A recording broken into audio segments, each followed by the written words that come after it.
Tax receipts agreements ముందే పంపించేశాను. వాళ్ళు దీన్ని అనవసరంగా లేనిపోని చెప్పి ఇష్యూ క్రియేట్ చేస్తున్నారు. ఏయ్, నేను చెప్పే జాగ్రత్తగా విను. ఈరోజే ఈ ఇష్యూ సెటిల్ అయిపోవాలి. ఏం లేదండి, 6 చిన్న ప్రాబ్లం, మ్యాక్సిమం 2 రోజులు, ఈలోగా క్లియర్ అవుద్ది. హలో, మినిస్టర్ గారు మీటింగ్లో ఉన్నారు, ఓ అరగంటకి ఫోన్ చేయండి. ఓకే.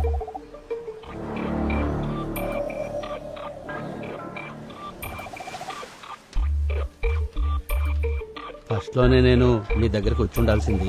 8 నెలల నుంచి ఆఫీసుల చుట్టూ రౌండ్స్ వేస్తున్నాను.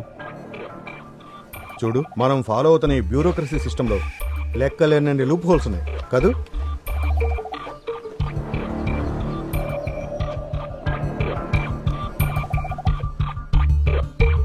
సార్ రండి, కూర్చోండి, తీయండి. ఆ, 25 ఉన్నాయిగా. ఉన్నాయి సార్. రాజగోపాల్, నువ్వు టెన్షన్ పడాల్సిందేం లేదు, సరేనా? ఈ డబ్బులు ఏయ్, ఏంటి ఏంట్రా ఇది? అరెస్ట్ చేయాలి సార్, సహకరించండి ప్లీజ్.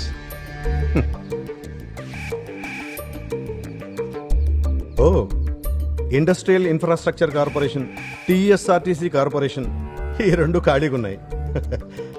చైర్మన్ పోస్ట్లో నీకు ఏది కావాలి చెప్పు. సీఎం గారికి అయితే కాల్ చేయకండి సార్, ఆయనకన్నీ తెలుసు. రెవెన్యూ మంత్రి ఎంజే సత్యనారాయణ అరెస్ట్. వైజాగ్ లోని గవర్నమెంట్ గెస్ట్ హౌస్ లో మంత్రిని విజిలెన్స్ అధికారులు అరెస్ట్ చేశారు. వరంగల్ కి చెందిన ఒక వ్యక్తి దగ్గర నుంచి లంచం తీసుకుంటూ రెవెన్యూ మినిస్టర్ రెడ్ హ్యాండెడ్ గా పట్టుబడ్డారు. విజిలెన్స్ డైరెక్టర్ స్వయంగా ఈ ఆపరేషన్ లో పాల్పంచుకున్నారు. ఈ అరెస్ట్ తో ఎంజే సత్యనారాయణ తన మంత్రి పదవి నుంచి 25 లక్షల రూపాయలు లంచం తీసుకుంటూ రెవెన్యూ మినిస్టర్ సత్యనారాయణ అడ్డంగా దొరికిపోయారు. మినిస్టర్ పర్సనల్ సెక్రటరీ మనోజ్ రవీంద్రను కూడా అధికారులు అరెస్టు చేశారు. విజిలెన్స్ డైరెక్టర్ అలెక్స్ నేతృత్వంలో ఈ అరెస్టులు కొనసాగాయి. సత్యనారాయణ మంత్రి స్థానాన్ని కోల్పోవటం ఖాయమైనప్పటికీ ఎమ్మెల్యేగా ఆయన రాజీనామా చేసే అవకాశం లేదని పలువురు విశ్లేషిస్తున్నారు.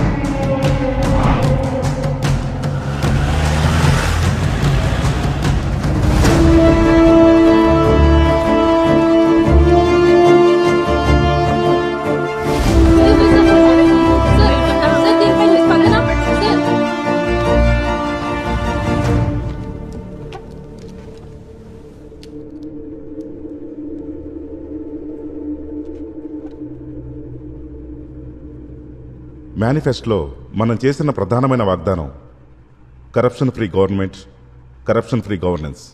అది నిలబెట్టుకునే ప్రయత్నంలో భాగంగానే కొన్ని కఠినమైన నిర్ణయాలు తీసుకోవాల్సి వచ్చింది. అందులో ఒకటి సత్యనారాయణ అరెస్ట్. బాబీ సార్, సత్యనారాయణ గారు మంత్రి స్థానం మాత్రమే కోల్పోయారు. ఆయన ఇంకా ఎమ్మెల్యేనే, మాకు నాయకుడే. సత్యనారాయణ గారి సపోర్ట్ తోటే మీరు ఈ అధికారాన్ని అనుభవిస్తున్నారు. ఆయన ఒక్క మాట చెప్తే చాలు, ఆ నిమిషమే మేమంతా ఎమ్మెల్యేలుగా రాజీనామా చేస్తాం. తర్వాత ఒక్క ఎమ్మెల్యే సపోర్ట్ మీద ఆధారపడుతుంది మీ గవర్నమెంట్. చెప్పడానికి బాధగా ఉన్నా ఇది మాకు వెన్నుపోటుతో సమానం సీఎం గారు. ఇంతకంటే ఇంకేం చేయగలం గోపాలకృష్ణ? నువ్వే చెప్పు. ఆయన మీద రైడ్ చేయడానికి విజిలెన్స్ ఆఫీసర్స్ వస్తున్నారని ఫోన్ చేసి చెప్పాలా? ఏం మాట్లాడుతున్నారు బాబు గారు? ఇలాంటి విషయాలు డీల్ చేయడానికి కొంచెం లోక జ్ఞానం, ఎక్స్పీరియన్స్ ఉండాలి. అది వదిలేసి ఏంటది ఓవర్ నైట్ సక్సెస్ అయిపోయి కీ పొజిషన్ లోకి వచ్చేస్తే ఇదిగో ఇలాంటివే జరుగుతాయి. సీఎం గారు, మనం ఇక్కడ నీతి న్యాయం అనుకుంటూ ముందుకు పోలేం. మన ప్రధాన లక్ష్యం అధికారాన్ని నిలబెట్టుకోవడం. ఇప్పుడున్న ఈ సంకీర్ణ ప్రభుత్వంలో ఒక చిన్న నిర్ణయం కూడా మనల్ని ప్రతిపక్షంలోకి నెట్టేయచ్చు. మనం ప్రతిపక్ష పొజిషన్ లో నుండే కదా రామచంద్ర అధికారంలోకి వచ్చింది. మన గవర్నమెంట్ అధికారంలో ఉండాలి, నువ్వు గవర్నమెంట్ లో ఉండాలి. నీ ఉద్దేశం అదేగా? బాబీ సార్, ఒక మాట అనే ముందు కొంచెం ఆలోచించండి. ఒక సీనియర్ నాయకుడికి మీరిచ్చే మర్యాద, గౌరవం ఇదేనా? ఎటు అవకాశం ఉంటే అటు మారటమే సీనియారిటీ అనుకుంటే నాకు ఈయన మీద మాటల్లో చెప్పలేనంత గౌరవం ఉంది. అర్థమైందనుకుంటా? బాబీ గారు, మీరు కొంచెం పద్ధతిగా మాట్లాడితే బాగుంటుంది. ఏం పద్ధతి గురించి మీరు మాట్లాడుతున్నారు? మీరు మాటలు చెప్పినట్టు నడుచుకోవాలి, అది పద్ధతి. ఏంటి? ఆపండి, ఆపండి.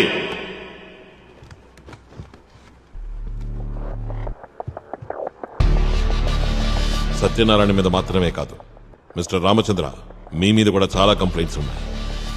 ఎమ్మెల్యే కారుమంచి శ్రీకుమార్, ఎమ్మెల్యే నవీన్ రెడ్డి, ప్రతిపక్ష ఎమ్మెల్యే పి సురేంద్ర, వీళ్ళందరి మీద కూడా కంప్లైంట్స్ ఉన్నాయి. ఏదేమైనా నేను వీళ్ళ మీద ఎంక్వైరీకి ఆదేశించాను. ఆరోపణలు రుజువైతే చట్టపరంగా చర్యలుంటాయి. అంతేకాదు లిస్టులో పేర్లు పెరిగే అవకాశం ఉంది. అది చీఫ్ సెక్రటరీ ఇక్కడ కూర్చున్నప్పుడే అర్థమైంది. సాధారణంగా ఇలా జరగదు కదా. సీఎం ఒకటి అర్థం చేసుకోవాలి, మనకు పార్టీయే హైకమాండ్. మన వ్యక్తిగత అభిప్రాయాల కన్నా ఆదర్శాల కన్నా చాలా పవర్ఫుల్ పార్టీ. మన పార్టీలో ఎంతమంది సభ్యులున్నారు? ఏంటి? మన పార్టీలో ఎంతమందికి సభ్యత్వం ఉంది? 15 లక్షలు. 15 లక్షలు. నేను ఈ 15 లక్షల మందికి మాత్రమే ముఖ్యమంత్రిని కాను. తెలంగాణ రాష్ట్రంలో ఉన్న 3.5 కోట్ల జనాలకి నేను ముఖ్యమంత్రిని. అప్పుడు నేనెవరి పక్షాన ఉండాలి? నేను ఓవర్ నైట్ సక్సెస్ అయ్యానని కొంతమంది పొగుడుతారు, కొంతమంది విమర్శిస్తారు. కానీ మూర్తి గారు కరెక్ట్గా 32 సంవత్సరాల 7 నెలలు పట్టింది నాకు ఈ ఓవర్ నైట్ సక్సెస్ రావడానికి. మన రాష్ట్ర ప్రభుత్వానికి గానీ పార్టీకి గానీ కళంకం తెచ్చే వ్యక్తుల ఆటల్ని నేను ముఖ్యమంత్రిగా ఎలాంటి పరిస్థితుల్లోనూ అనుమతించను. ఇది ఫైనల్. సీఎం, అందరం ఇప్పుడు ఇక్కడే ఉన్నాం. నీకు ధైర్యం ఉంటే ఫైల్ మీద ఇప్పుడే సైన్ చేయి. ధైర్యం ఉందా నీకు?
ఎలా వణికిపోయాడో చూడండి సంతకం పెట్టడానికి.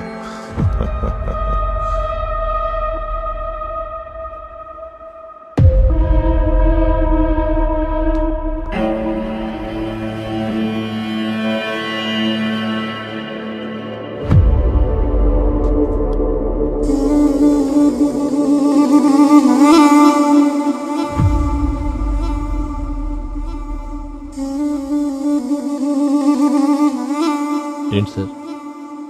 నా ఆఫీస్ సార్ అది 3rd ఫ్లోర్ కదా.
ఒకసారి ఈ ఫైల్స్ని ఫార్వర్డ్ చేయమంటారా? చెప్తాను.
గతంలో జరిగిన హెడ్ ఇంజరీకి దీనికి ఏదైనా సంబంధం ఉందా? ఉండుండొచ్చు. ప్రస్తుతానికి అంతే చెప్పగలను.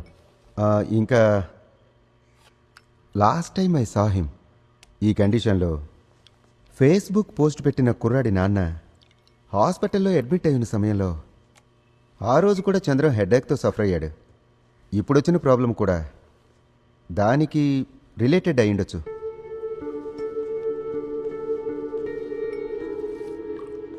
రోజు తీసుకోవాల్సిన మెడిసిన్స్ని వారానికి ఒక్కసారి తీసుకుంటున్నాడు. అది వేరే ఎవరికో ఫేవర్ చేసినట్టుగా.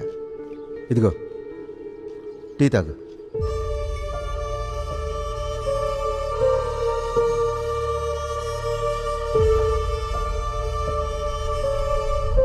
పది నిమిషాల తర్వాత కదా నీకు నీ సిగ్నేచర్ గుర్తొచ్చింది. It's significant duration. ఇలా ఇంకోసారి జరగకుండా మనం జాగ్రత్తలు తీసుకోవాలి. దానికోసం నువ్వు నీ ఆరోగ్యం మీద మెడిసిన్స్ తీసుకోవడంలో కొంచెం శ్రద్ధ పెట్టాలి. మిగిలిన విషయాలు యాజ్ ఎ డాక్టర్ పేరేంటి? ఈ వ్యక్తికి అడ్వైజ్ ఇవ్వడం అంటే ఫూల్ అయిపోవడమే.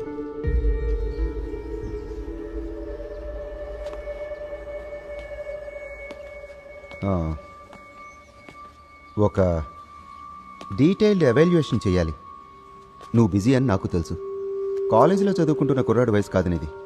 మనసు కోరుకుంటున్నట్టు శరీరం సహకరించాలి ఎప్పుడు కూడా. చంద్రం, నీ చుట్టూ ఉన్నవాళ్ళు నీకు అన్ని విషయాల్లో సహాయం చేయగలరు. కానీ నీ సొంత ఆరోగ్యం విషయానికి వస్తే నీకు నువ్వే సాయం చేసుకోవాలి.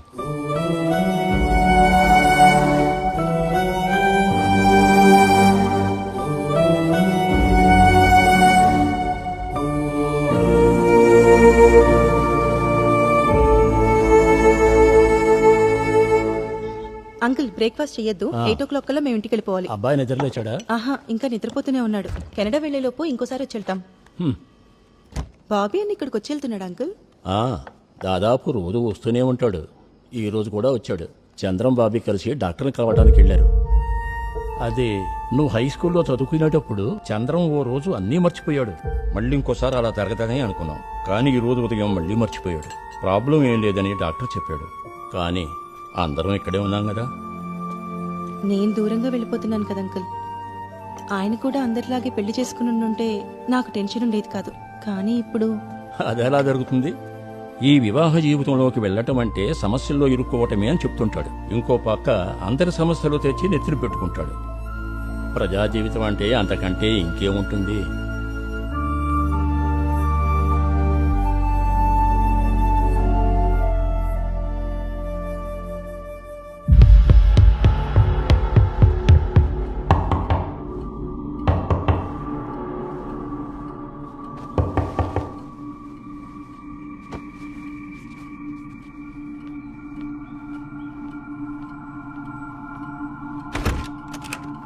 సార్, డీసీపీ గారు లైన్లో ఉన్నారు.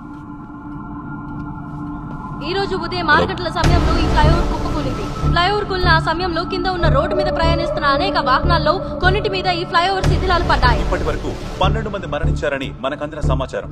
గాయపడ్డ 40 మందిలో 6 పరిస్థితి విషమంగా ఉంది. ప్రమాద స్థలంలో జిల్లా కలెక్టర్ గారి ఆధ్వర్యంలో